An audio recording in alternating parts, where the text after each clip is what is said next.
It's time to set sail on Azurite seas. Is this the set where I win one? Oh, pretty please.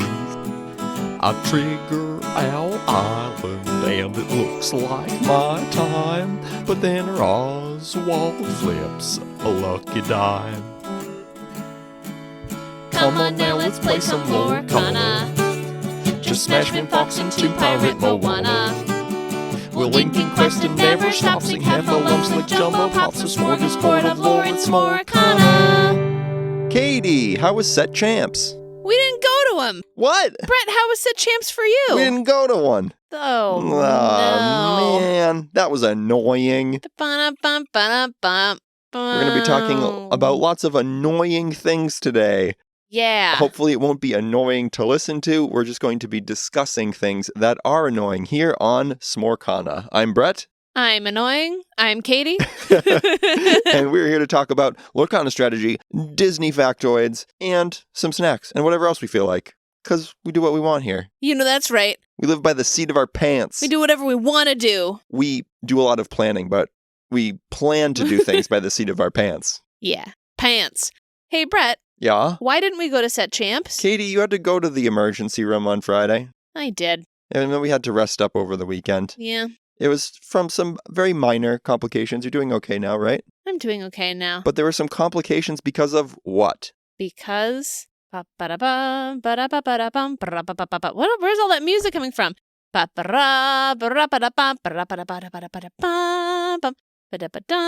Do you want me to say it? No, I'll say it. Because we're having a baby. Who's having a baby? Us. You're having one inside of you. Yeah, I'm having one inside of me, and it's your spawn. It's roughly the size of a kumquat, we learned. Yeah. Right now. It's kind of crazy. It is pretty crazy. Well, no, it's not a kumquat yet. It's an olive, and it's going to become a kumquat in 1 week. It's somewhere between an olive and a kumquat. Jeepers. And being a snack-based show, we know that a kumquat is between an olive and an orange in size. Yeah, they say it's like an obscenely large grape. Or a small plum. Small plum? I didn't see it say that anywhere. Yeah, it said a small plum. A kumquat is the size of a small plum. That's huge! So congratulations to us. We're having a baby. We're having a kumquat. So, we missed some Set Champs this past weekend because of that. Katie's healthy now and everything's going okay. Yep. Knock on wood. Yep. But, that might throw some wrenches in the works here on Smorcana. I know we're coming at you a day late. And, who knows what the future holds, really. Who can say?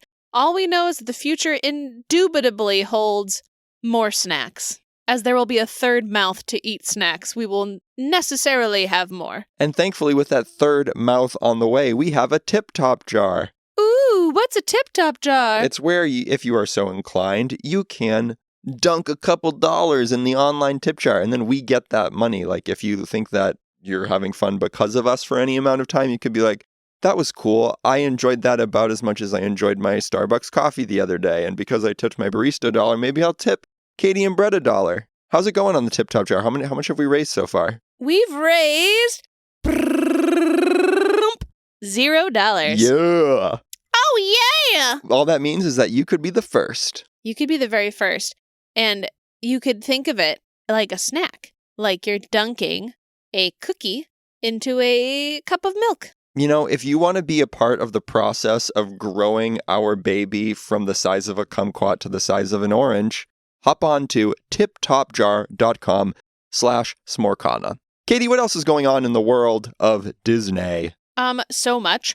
As you know, dear listener, we are going to Walt Disney World in just 24 days at the time of recording, and we are jazzed about it. Anything in particular that you're excited for? Yes, the Festival of the Arts is happening at Epcot while we are going to be there. And Festival of the Arts, if you don't know, Epcot has many festivals throughout the year.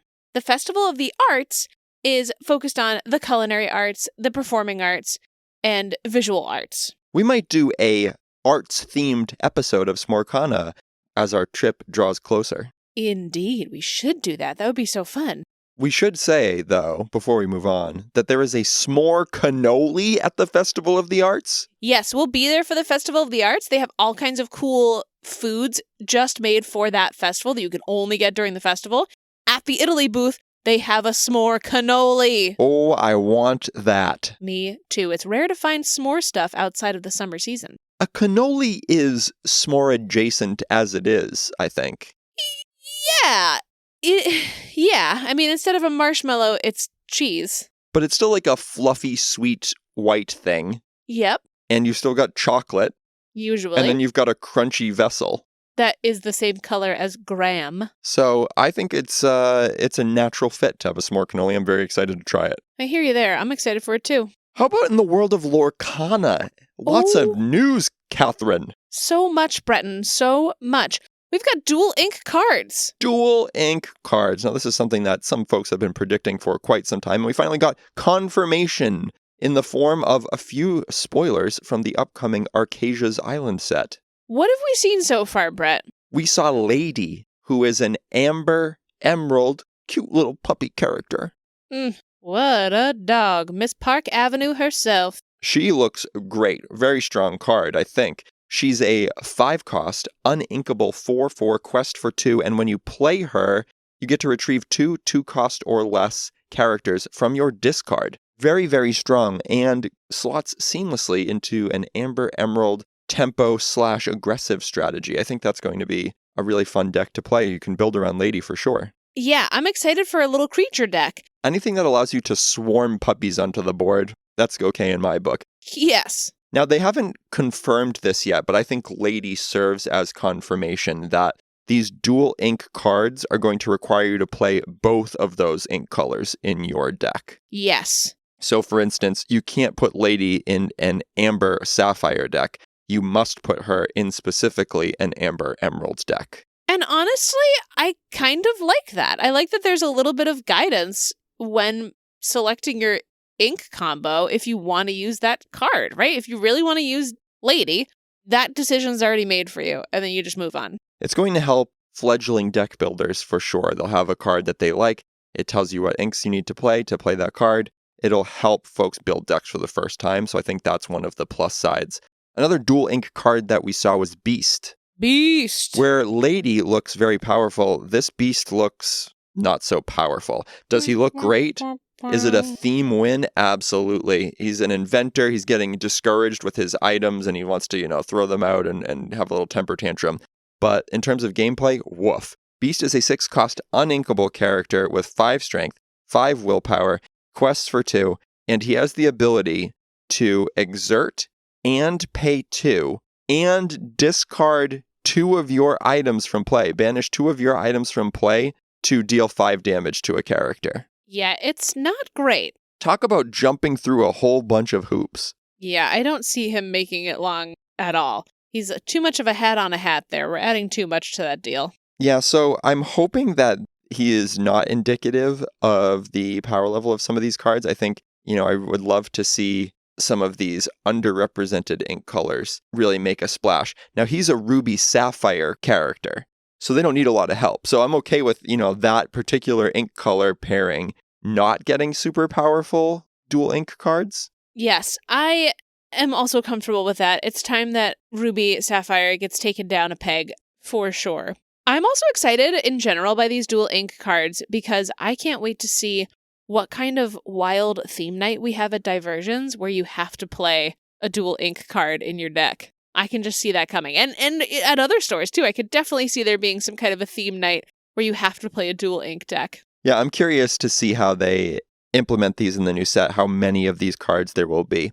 I'm curious to see if they end up even mattering, really, right? Because if all of these cards are kind of similar in power level, then the same decks that have been powerful are going to continue to be powerful. What will really make a difference is if some of the underrepresented ink pairings get the strongest cards. So, if Amber Sapphire gets a really neat removal tool that can remove a couple of characters, or if Ruby Steel gets some card draw, that will be really interesting to see if those underrepresented pairings get a boost to bring them on par with some of the stronger color pairings. I'm excited to see these in Lorcana. I'm excited for something that's really wild and really new and could hopefully shake things up. I'm all for anything new. Teach us those new tricks, as the marketing is promising. Teaching old dog new tricks, you mean? Like pets, like Arcasia's Island? I'm really excited for some of these new IPs to make their way in. Like Lady and the Tramp is going to be obviously great to have in the game. Maybe we'll see Fox and the Hound. I don't really care about Oliver and Company. You haven't seen it. Oliver and Company? Of course I have. What? I don't like Oliver, Yeah, just but in general. That's okay. The Oliver and story of Company is Oliver. different. It's kind of different. When she's sitting at the piano and she's playing You and Me Together Will Be, she's singing to Oliver because she doesn't have any friends. Saccharine. When did you last see it? I was probably 10. This is baloney. And We're I watching it thought, again. this is trite. We're watching it again. We're watching it tonight. Okay. Don't worry, dear listener. I will Okay. fix this. Ugh. Aristocats can also make its way in. I'm ready for it. Yeah, Aristocats is great. Good. I thought you were going to say something else about Aristocats. Good. No. I'm all for Aristocats. Oliver and Company is the one that I could do without. Katie, there's some more mechanics spoiled. We're getting illusion cards. Yes, we are. We got a little glimpse at a Jafar today. Yes, and Jafar pairs well with the new illusion type cards. They're also introducing this new keyword that goes with the illusions called Vanish, which says, when an opponent chooses this character for an action, banish them. Katie, does that read as funny to you? Yeah, it feels like under the right circumstances, you could banish your opponent. Yeah, when they're chosen for an action, banish them. Yeah, banish your opponent. That's what I read it as. Yeah, it's a little bit opaque. Yeah, as the English majors that we are, that is not clear. Unclear apposition. Yeah, I don't know about that. But it is cool. In all honesty, I do understand what's being said. And it is an interesting keyword. We need those characters to be very, very overstated. Certainly. They have to be so powerful that it's okay that you lose them right away. That character has to be extremely strong to outweigh that drawback. Yeah, they have to do a lot when they're played. They have to have some kind of a boost or some kind of something. As it is, this Iago that was spoiled is a 4/6 evasive for 4, which I don't think is going to cut it. I need to see Vanish in play. It's a little bit mind-bending. Yeah, it'll be interesting to see, if there's some synergies like with that Jafar, which allows your illusions to return to your hand, then it might make more sense. But as it stands, removal is already so necessary. Every deck needs removal. So the ability to just use a Fire the Cannons to destroy any illusion seems really, really strong. Or imagine Twin Fire. You get to just choose 2 illusions and boom, they're gone, no matter how much willpower they supposedly have. Right. So it'll be really interesting to see. We've only gotten to see, 6 or 7 cards from the new set. So reserving all judgment. But as it is, lots of intrigue. We're going to see how it shakes out. Hopefully there's lots of strong cards coming for new archetypes. I'm excited for it. There's a lot to be excited for, including some food. Let's go into Lorcana Cafe and get some snacks. Yeah, we got to grow that baby. Kumquat.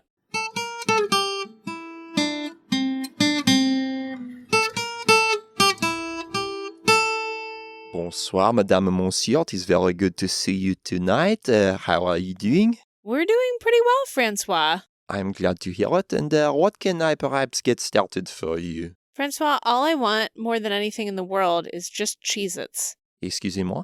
Just Cheez-Its, Francois. You want the small crackers known as Cheez-Its? Yes. The cheesy crackers? A big bowl of them would be great. A big bowl of orange cheesy crackers. Yes, please. Well, at the Lorcana Cafe, we'll strive to bring you whatever you like, and so I will honor this unusual request. Thanks, Francois. Just really want Cheez-Its. Yeah, you're just craving Cheez-Its, huh?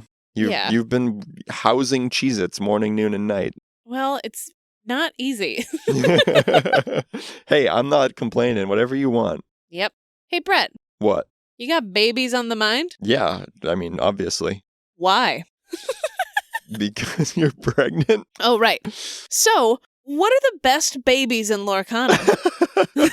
Did you like that transition? What an elegant transition. Keep Thank it. you. We're keeping it. I don't know. Let's talk about the best babies in Lorcana. The Okay. 10 best cards that are babies in Lorcana. Yes. Okay. Number 1. Now, we've polled hundreds of Lorcana players for this list. Yeah. I think we're approaching 1,000 players polled to see what the best babies are in Lorcana. Coming in at number 1, Tipo. Tipo's not exactly an infant, but he is small. And he does look like a baby. He's baby-like. I mean, we didn't put a lot of constraints on the nominees. Anybody could kind of say whatever they thought was a baby. So, Tipo, absolutely. I think for the purposes of this exercise, we're going to consider Tipo a baby, even though he's probably like 4 or 5 years old. Yes. And if we establish that he is a baby, I think he is indeed the best baby in Lorcana. I agree. Coming in at a close number 2 is Lilo. And I think we can assume this is Lilo Escape Artist. Yes. She also is not technically a baby, but is baby-like. Yeah. She's like 5. Yep. A really, really strong card. Zombie Lilo continues bouncing back. I think she'll see a lot of play for many sets to come. Yeah, I mean, we've had a few of those games where, especially against a Ruby deck, the Lilos just keep coming back turn after turn after turn, and there's that inevitability that she brings. Definitely. Coming in at number 3. Rue, Kanga's son. Now, the only version of Rue that we have is a pirate also, which is cute. Very cute. Exceptionally cute. When I was writing the adaptation of Winnie the Pooh for the stage last year, I really enjoyed going back and looking at Rue's behavior in the books. Rue loves Tigger so much. It's so cute. Oh, that Just is so cute. Always imitating. Really, really cute. Love Rue. Oh, I think Rue doesn't get enough love sometimes. Sometimes in the cartoons you see of Winnie the Pooh, Rue doesn't get a lot of flavor. Yeah, Rue's a lot more eloquent in the animated adaptations. In the book, Rue is more baby-like, so I think Rue definitely can be considered a baby. And Rue, not a bad card. That 2-drop on playability, that effect, the -2 strength to a character lasts until your next turn, so can be used defensively. Not too bad in a pirate deck. Yeah. Coming in at number 4 is actually a baby. Yes. Hercules Baby Demigod. It's right there in the subtitle. Yeah, it says he's a baby. So there's no qualms about this. This is a, unpopular card. It's one of those legendaries that when you pull it, you're like, great. I got a legendary, I guess. It's one of those that you seem to draw 4 of. We've pulled 2 foil Hercules. May we have had that luck with Rapunzel. We have not put Hercules in a deck, but you know what?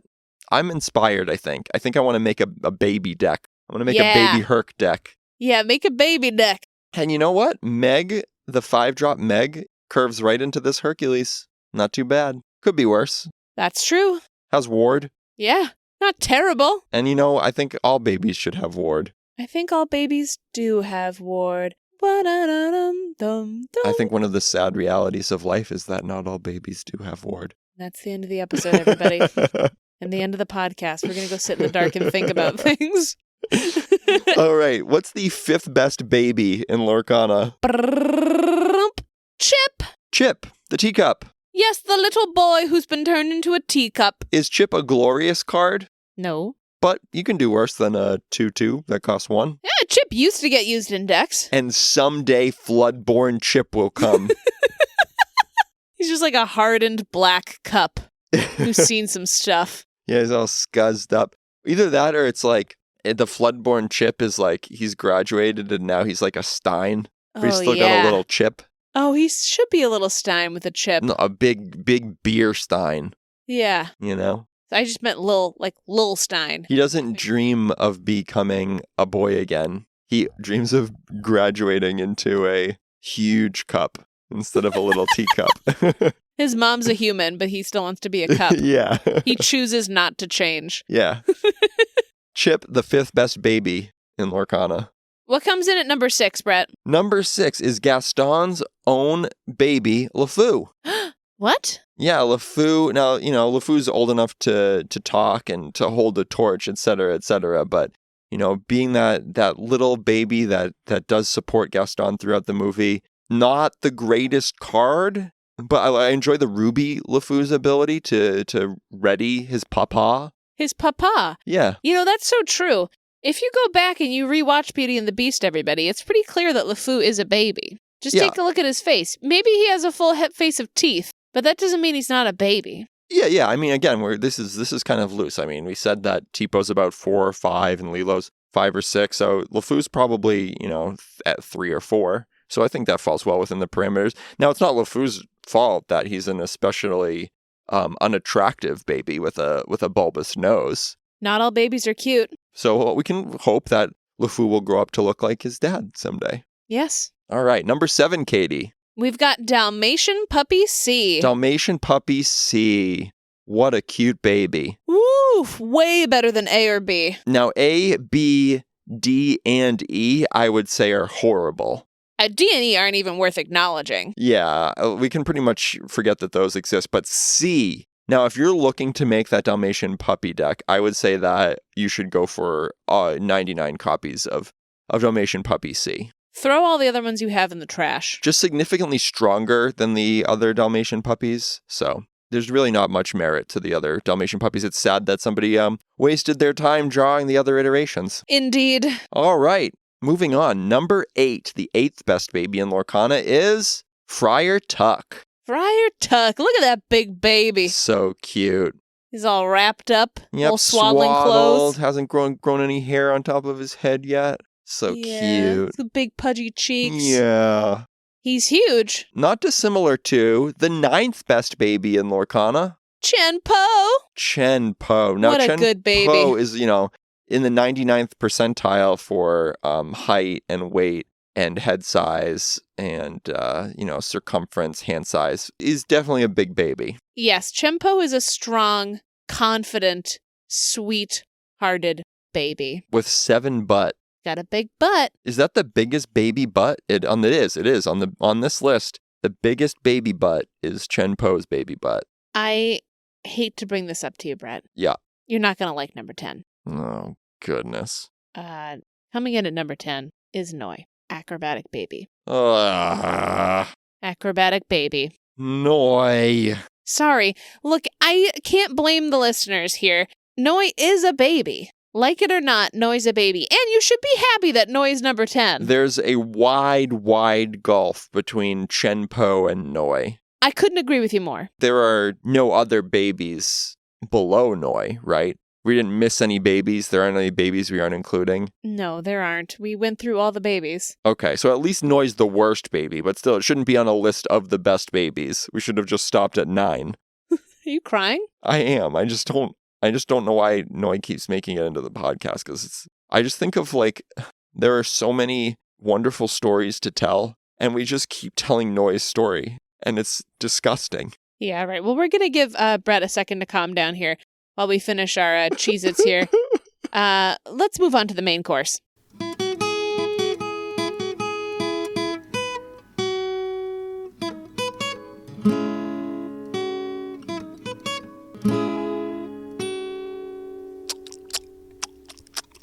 Hey guys, Hey, Toby.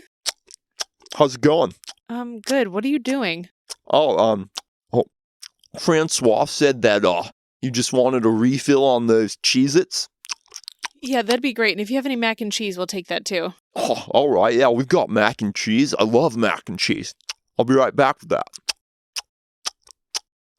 That's so gross. Did you hear that? Oh my god, that gum. He's not just chewing his gum, he's like smacking his gum loudly. God, he's like a cow with cud. Yes, he really is like that. That's exactly what I was thinking of. Sheesh. Such a pet peeve for me. Yeah, me too. You know what that reminds me of? What?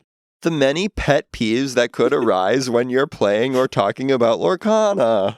It's time for pet peeves. Pet peeves. Which pet peeves do you have when you're playing Lorcana? Don't sneeze. Ba-da-da. Now, these are pet peeves. These are things that annoy us. Yes. Just like Noi is a pet peeve of mine, that Noi exists. That's a pet peeve. I understand that not everybody feels the way that I feel. They should, but they don't. These are things that are individual. So the things that we're going over, maybe you're going to have your own pet peeves. You're going to disagree or agree, and that's totally fine. As with all things, we're not attempting to pass judgment here. You may do some of these things and think, oh, that doesn't bother me. I don't think it bothers anybody else I play with. That might be true. We could be the only ones with this pet peeve. I'm sure I do some of the things that you're going to list. I'm sure I do some of the things that you're going to list. It's all in good fun. This is a good-natured ribbing about the things that might annoy you in the world of Lorcana. Indeed. All right, let's talk about during play, and then we'll talk about outside of play. Okay, so like things that happen during a game, and then things like when you're talking about Lorcana. Yes. What are some things during a game that you find to be pet peeves? Ooh, the inkwell arranging. If you Oof. have a wild inkwell, like it's just weird piles and they're all over the place, and I can't see how much ink you have, and I can't tell what's exerted and not exerted. Oh, that drives me crazy. Yeah, it's difficult, and it's also it's not really fair to your opponent. Also, if it's really hard for them to see how much ink you have, it can seem like you're being shady, even if you're not trying to be shady. Yeah, and, I'm not going to notice if you're, like, slipping a card into your inkwell or something, if it's, like, just a big mushy pile. But if I can kind of keep track, it helps me to know, like, what you've done and what you might do on your next turn, et cetera, et cetera. So, yeah, I can't stand it when it's all over the place. Exactly. Any others, Katie? Yes. When people have too many counters. Too many counters? So I've played against opponents who have a counter for damage, obviously, and then they have a counter for their hand. So they put down their hand every turn, they put a counter on that.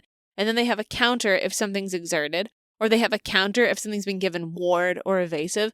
One time I played against an opponent, and he spent the first 2 minutes of our match explaining what all the different colors of counters meant, and then he kept throwing them all over the place, and they were like wild symbols. It was like, this cat means it has evasive, and then when I put down this cube, this means that that's my hand. Oh, And then when I put down this hand symbol, that means that this is a card that has 2 damage on it. And I was that is like, a what? nightmare. Yeah, too many counters stresses me out. You know what I can't stand? What? Loud hand shuffling.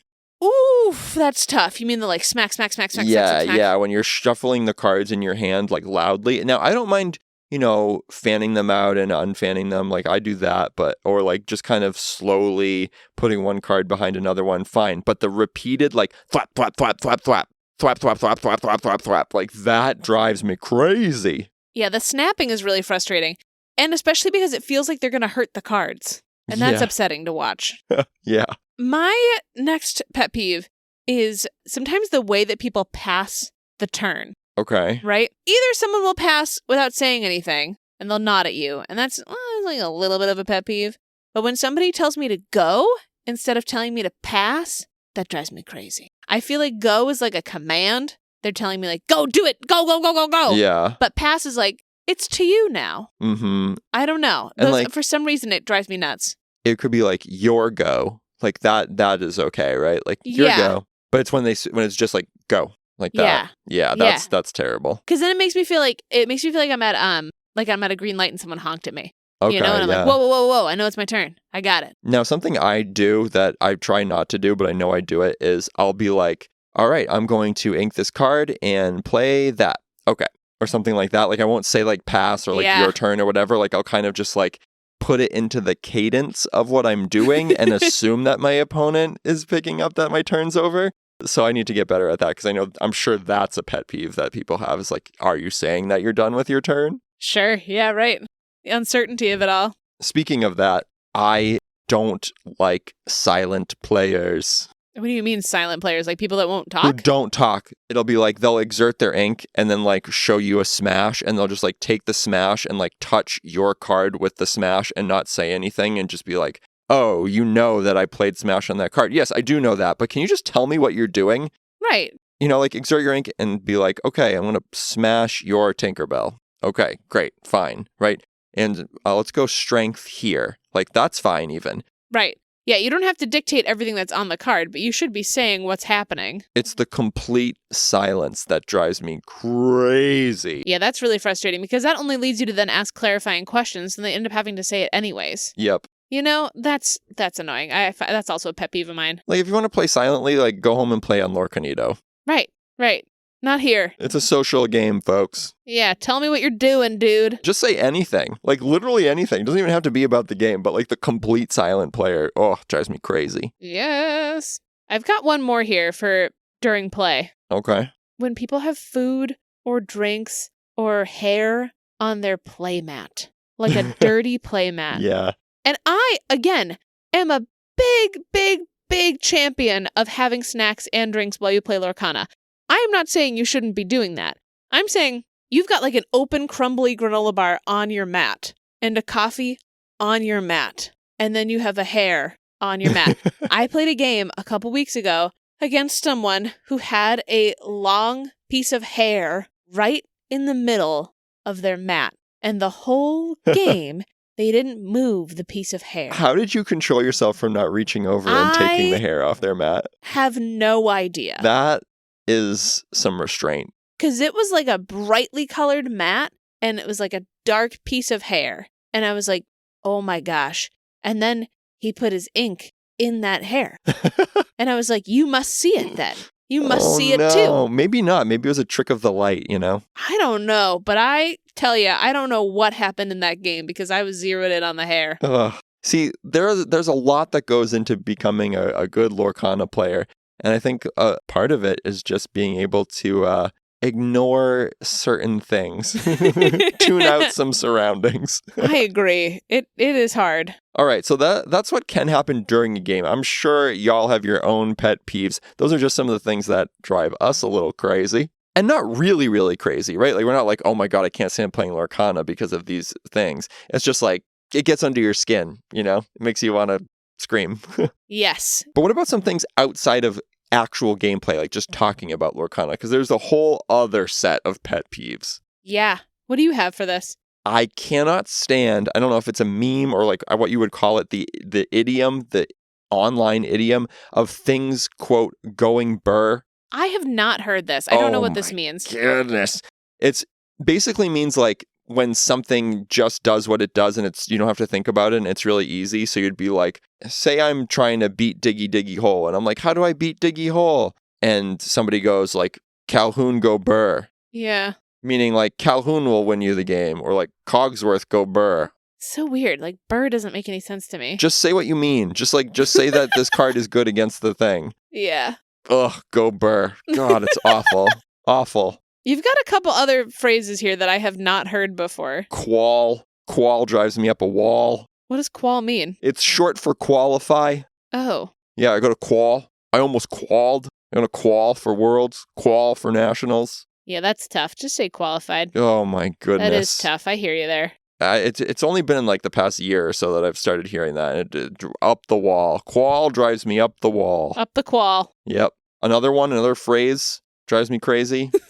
We're getting a lot out here. I'm just angry. Yeah, no, I'm just angry. Healthy. Yeah, it's necessary. This is all part of my personal catharsis. I appreciate everybody listening, helping me expunge some of these feelings. Yes. Okay. This one... You crying again? Is not... I'm on the verge. I'm on the verge constantly. All right, this one's become pretty common. I understand that I'm probably the only person who feels this way, but I have to get it off my chest. I cannot stand big bad. Who's the big bad? Oh, like the big bad card? Who's going to be the big bad of the next set? The big bad of the next after Ursula is going to be blah. You think Hades is the next big bad? And then after Jafar, maybe the big bad will be the queen. That doesn't drive me too crazy. The main villain? Yeah, sure. The nemesis. Who will be orchestrating the plans of the forces of evil? Yeah. Big bad. It's one of those things that like, it's like qual, it's needlessly reductive. Sure. Yeah, right. Just say what you mean. Just say what you mean. I don't know. It just drives me crazy. Big bad. There's no judgment here. Thank you. So things going burr, qual, and big bad. If I never hear any of that ever again, I'll be real happy. Yeah, the disdain with which you say qual gets me really good. Ugh. Qual. I'd say one of my biggest ones for outside of play is mispronunciations. And I suppose this happens within play as well. But there are some cards that are used so often that some people still mispronounce. Like Hiram. Hiram Flaversham gets used all the time. And we're not asking for you to go Hiram or anything like that. We're just looking for you to pronounce it as Hiram. His name. His name is not Haram. His name is not Hiram. His name is Hiram. I understand if you can't pronounce something like Jumba Jukiba because nobody ever uses that card and nobody knows that character. It's okay. But Hiram's been around Lorcana enough that you should know how to pronounce his name from Lorcana. And remember that if you are having any troubles with pronunciation, you can go back and listen to either of our Magic Dactyl episodes. Yes, it's okay. It's okay to say, I don't know how to pronounce that. But the people that buckle in and you say, yeah, that's Hiram. And they go, yeah, Hiram. And you're like, no, learn. Or there's some people that mispronounce Lorcana. I've heard casters say Lorcana. Oh, I've heard casters say Ariel and Modem Mim over and over again. Yeah, what's Modem Mim? You mean to tell me that there's not, 6 people in the United States of America who know how to pronounce Disney characters and know Lorcana things? Who just know how to pronounce the word madam? Yeah. Hello? Modem Mim. Modem. Who's Modem Mim? What's modem? What does it mean? Modem Mim. Modem Mim. She helps you interface with your internet service provider. Modem Mim. Now, this takes us into our next pet peeve, which is people that just kind of trash on Disney while playing Lorcana. Yeah. It's not cool. It's okay if you're not a big Disney fan. I'm not saying that you have to be a Disney adult and you have to be so excited about it all the time and it has to be your favorite thing ever. You can definitely enjoy Lorcana and play if you're not Disney's #1 fan. That's okay, but don't spend the whole time being like, yeah, I don't care. These movies are trash. I don't like this at all. That's not a way to play. We're very lucky in our circles that we have a lot of people who have been re-engaging in these movies they haven't seen in a long time, and we're talking about it when we play cards in our local scene, and it's really fun, and people are really positive. But sometimes online, you'll see things where people are just like full-on trashing on stuff. Or other podcasts. Sometimes you hear people trashing on Disney movies, and it's like, ugh, what's going on here? Yeah, there was a podcast I was listening to recently, and somebody wrote in a listener question and was like, wouldn't it be cool if some cards from Mufasa will make it into Lorcana from the new movie? Yeah. And they're like, I don't even know what that movie is. Ha ha ha. I'm like, what? Yeah, it's like, why are you Come being on. mean? Yeah. One of your listeners is like, what do you think about this cool Disney thing? And they're like, we don't care. Ha ha ha.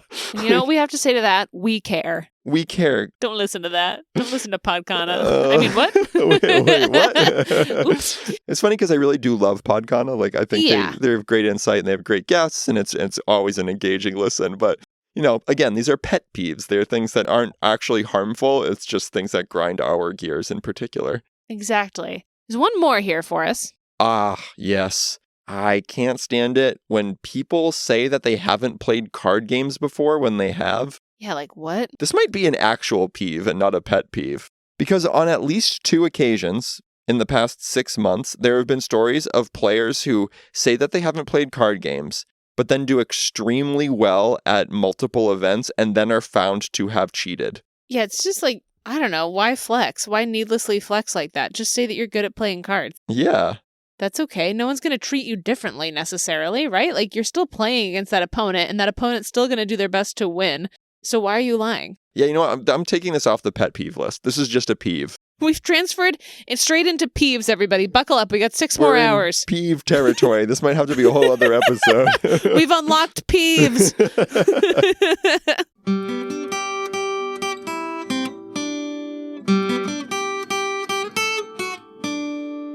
Well, Katie, would a mint help settle your stomach after all those Cheez-Its? Yeah, I think so. Mints tend to help. Mint tea is always good. All right, here, try these. Oh. Oh, that's too much. Oh, these are sour mints. Oh, these are too much. Oh my gosh. That is an annoyingly minty mint. Aggressive mints. We're so annoyed with everything. Yeah. These mints remind me of our dream cards this week. Brett, you've made 2 beautiful dream cards this week. Beautiful is not the word I would choose, but 2 obnoxious dream cards? 2 incredibly annoying dream cards. You've made Drizella and Anastasia, which are Cinderella's evil stepsisters. And just like their filmic counterparts, these cards are annoying. Yes. These cards are both uncommons. Let's look at Drizella first. Drizella is a 2-cost uninkable emerald card. Drizella, snarky stepsister. She has 2 strength, 3 willpower, quests for 1, with 2 abilities. First, you little thief. Opponents can't play princess characters. And sing Sweet Nightingale. This character can't exert to sing songs. Yes, with the flavor text, take that ironing and have it back in an hour. 1 hour, you hear? I love this. I love that opponents can't play princess characters. She just says that Cinderella's not allowed. Yep, she's just gatekeeps all the princesses. And that she can't sing because heaven knows. Sing, sweet nightingale. That's That's it. That's it exactly. Yeah, can't sing. And then Anastasia's a good counterpart to Drizella here. Yes, Anastasia is a 3-cost uninkable ruby card. Anastasia, petulant stepsister.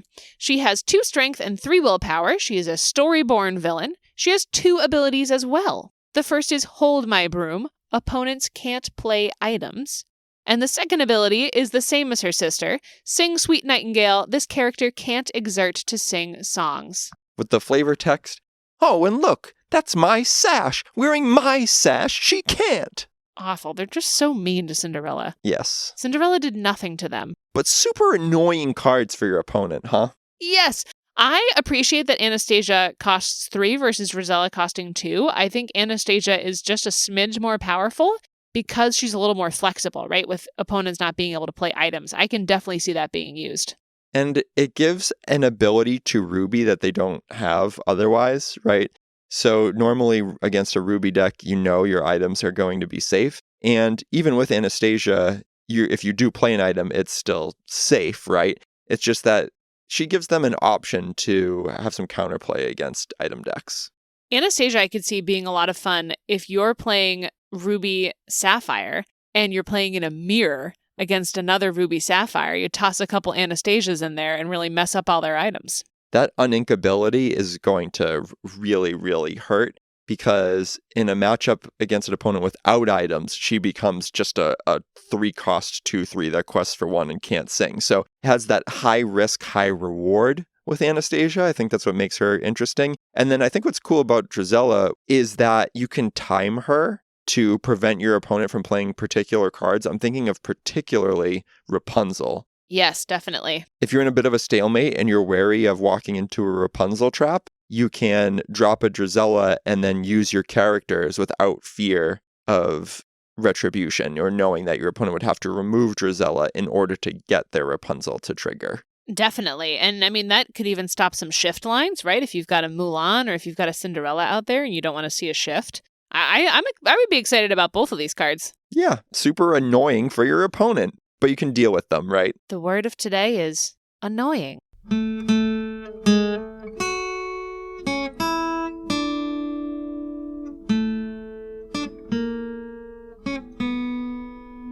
Well, that concludes 51 episodes of Smorcana. Woo, dog! We have almost done an episode every week for a year. It's pretty wild. It's been a really fun year. It has been. Katie, what's coming up next? Well, we're going to look back at a year of Smorcana, and we've got some exciting Valentine's Day kind of themed things that we're gearing up towards. February holds a lot of excitement for us. We've got some set champs on the way this weekend as well, so we'll be reporting on all that. A lot going on in the world of Lorcana and Smorcana, so make sure to stay tuned. You can follow us on social media to get the latest updates from our doings. In the meantime, folks, be sure to check us out on all the social medias. We're on everything. We're on Blue Sky now as well. You can always reach out to us at smorcana@gmail.com. You can leave us a tip in the tip-top jar. Tink, tink, tink, tink, tink. And as always, we love hearing from you. Any comments, any likes, any ideas you have for episodes, any questions you have that you want to see answered. We are happy to oblige. Until next time, keep on snacking, y'all. The baby must be fed. Kumquat.